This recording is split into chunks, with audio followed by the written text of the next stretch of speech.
Hi friends, it's me വീണ. അപ്പോൾ ഇന്നത്തെ daily വ്ളോഗിലേക്ക് ഏവർക്ക് സ്വാഗതം. ഇന്ന് എൻ്റെ ഫ്രണ്ടിൻ്റെ മോളുടെ ബർത്ത്ഡേ ആണ് കേട്ടോ. അപ്പോൾ നമ്മൾ അങ്ങോട്ട് പോവുകയാണേ. ഞങ്ങൾ 3 ഫ്രണ്ട്സ് ആയിരുന്നേ. അപ്പോൾ ഞങ്ങൾ ഒരേ സമയമാണ് പ്രഗ്നൻ്റ് ആയതും പിന്നെ അതേ കണക്ക് തന്നെ ഒരേ മാസമായിരുന്നു കേട്ടോ ഡെലിവറി കഴിഞ്ഞതൊക്കെ. അപ്പം ഡേറ്റിൻ്റെ ചെറിയ ചെറിയ വ്യത്യാസം ഉണ്ടെന്ന് ഒഴിച്ച് ഒരേ മാസമായിരുന്നു കേട്ടോ ഡെലിവറിയൊക്കെ. അങ്ങനെ ആദ്യത്തെ മോളുടെ ബർത്ത്ഡേ ആണ് ഇന്ന്. കുട്ടിയുടെ ബർത്ത്ഡേ ആണ് കേട്ടോ. ഫസ്റ്റ് ജനുവരി 5-നാണ്. പിന്നെ നമ്മുടെ കുഞ്ഞുമണിയുടെ ബർത്ത്ഡേ വരുന്നത് ജനുവരി 22 ആണ് കേട്ടോ. അപ്പോൾ നിങ്ങൾ ഈ കാണുന്ന സ്ഥലം ഇത് എനിക്ക് ഭയങ്കര ഫേവറേറ്റ് ആയിട്ടുള്ള സ്ഥലമാണ് കേട്ടോ. നമ്മുടെ ചേട്ടായുടെ സ്ഥലമാണ്. ആലപ്പുഴ ജില്ലയാണ് കേട്ടോ. അപ്പോൾ അവിടെ തന്നെ പച്ചപ്പും ഹരിതാപവും കാര്യങ്ങളൊക്കെയാണ് കേട്ടോ. എനിക്ക് നല്ല ഇഷ്ടമാണ്. അപ്പോൾ ഈ പോകുന്ന വഴി നിങ്ങളെയും കൂടെ ഒന്ന് കാണിക്കാമെന്ന് വിചാരിച്ച്.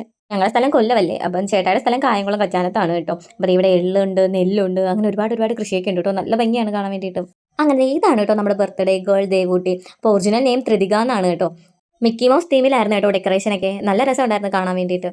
ഞങ്ങൾ ഒരുമിച്ച് പഠിച്ചതാണ് കേട്ടോ. ഞാൻ DMLTയും ഇവള് ആയുർവേദമായിരുന്നു. ഒരേ കോളേജിലായിരുന്നു. അങ്ങനെ പരിചയപ്പെട്ടതാണ്. ശരിക്കും പറഞ്ഞാൽ ഞങ്ങൾ വന്നപ്പോഴത്തേക്കും കേക്ക് കട്ടിങ് കഴിഞ്ഞിട്ടുണ്ടായിരുന്നു കേട്ടോ. ഇത് ഞാൻ പിന്നെ അവളുടെ വാങ്ങിയ വീഡിയോ ഇതിനകത്ത് ആഡ് ആക്കിയതാണ്. അങ്ങനെ നമ്മൾ നേരെ ഫുഡ് അടിയിലേക്ക് കടന്നു കേട്ടോ. ഇന്ന് നമ്മൾ ഏറ്റവും ലാസ്റ്റ് ആണ് കഴിക്കുന്നത്. ഞങ്ങൾ അവിടെ കൊച്ചുവർത്താനൊക്കെ പറഞ്ഞ് കളിച്ചും ചിരിച്ചൊക്കെ ഇരുന്നു കേട്ടോ. പിന്നെ ഏറ്റവും ലാസ്റ്റ് ആണ് നമ്മൾ കഴിക്കാൻ വേണ്ടിയിട്ട് വന്നത്. കുഞ്ഞുമണിക്ക് നേരത്തെ നമ്മൾ ഫുഡ് കൊടുത്തിട്ടുണ്ടായിരുന്നു കേട്ടോ. അതുകൊണ്ട് കുഞ്ഞുമണി ദേ ഇവിടെ നിന്ന് കളിക്കുകയാണ്. പൊറോട്ടയും ചിക്കൻ കറിയും പിന്നെ സ്റ്റൂ ആയിരുന്നു കേട്ടോ കറിയൊക്കെ. എനിക്ക് ഒരുവിധം മതിയായിരുന്നു. പിന്നെ എനിക്ക് ചേട്ടാ ഇവിടെ വാരത്തേരാണ് കേട്ടോ ചെയ്തത്. അതിനിടയ്ക്ക് കുഞ്ഞുമണിയുടെ വികൃതിയും. ഞങ്ങൾ അവിടെ കഴിച്ചുകൊണ്ടിരിക്കുന്ന സമയത്ത് കുഞ്ഞുമണി ഇവിടെ നിന്ന് കളിക്കുമായിരുന്നു കേട്ടോ. കുഞ്ഞുമണിയെ കൊണ്ട് പിന്നെ ഒരു കുഴപ്പമില്ലായിരുന്നു. ഇവിടെ ബലൂണും പിന്നെ അവിടെ ആൾക്കാരൊക്കെ നോക്കി ചിരിച്ച് കളിച്ചുകൊണ്ടൊക്കെ ഇരിക്കുമായിരുന്നേ. അങ്ങനെ ഫുഡ് അടിയൊക്കെ കഴിഞ്ഞിട്ട് ഞങ്ങൾ നേരെ വീട്ടിലേക്ക് പോകാൻ വേണ്ടി ഇറങ്ങി കേട്ടോ. നല്ല രീതിക്ക് തണുപ്പുണ്ടായിരുന്നു കേട്ടോ അവിടെയൊക്കെ. ഇവിടെ ആണെങ്കിൽ പിന്നെയും ചൂടാണ്. അവിടെ നല്ല ഗ്രാമപ്രദേശമാണ് കൊണ്ട് നല്ല രീതിക്ക് തണുപ്പുണ്ടായിരുന്നു. അങ്ങനെ തിരിച്ചു വരുന്ന കുഞ്ഞുമണിക്ക് സ്വെറ്ററൊക്കെ നമ്മൾ ഇട്ട് കൊടുത്തിട്ടുണ്ടായിരുന്നേ.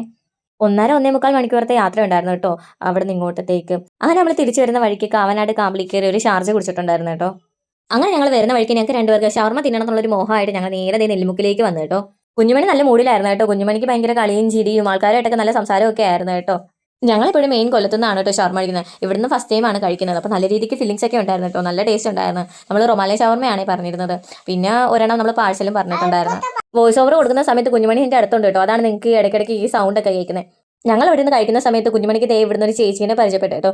ഈ ചേച്ചിയായിട്ട് കളിയും ചിരിയൊക്കെ ആയിരുന്നു കേട്ടോ. കുഞ്ഞുമണി ചേച്ചി എന്ന് വിളിച്ച് ഭയങ്കര സന്തോഷത്തിലായിരുന്നു.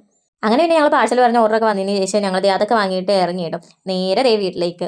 ഞാൻ നിങ്ങളോട് പറഞ്ഞിട്ടുണ്ടായിരുന്നല്ലോ കുഞ്ഞുമണിക്ക് നല്ല മൂടാണെന്ന്. അപ്പോൾ വീട്ടിൽ വന്നപാടെ അച്ഛനും മോളും ഇവിടെ കളിയായി ചിരിയായി ഭയങ്കര ബഹളമായിരുന്നു കേട്ടോ. രാത്രി ഉറക്കമൊന്നും ഇല്ലെന്ന് തോന്നുന്നു പുള്ളിക്കാരിക്ക്. അങ്ങനെ ഇന്നത്തെ ഒരു കുഞ്ഞു ഡെയിലി വ്ലോഗ് ഇത്രയേ ഉള്ളൂ കേട്ടോ. അപ്പോൾ ചാനൽ കാണുന്ന എല്ലാ കൂട്ടുകാരും സബ്സ്ക്രൈബ് ചെയ്ത് സപ്പോർട്ട് ചെയ്യണേ. അടുത്തൊരു വീഡിയോ ആയിട്ട് കാണാൻ ചെയ്യുമ്പോൾ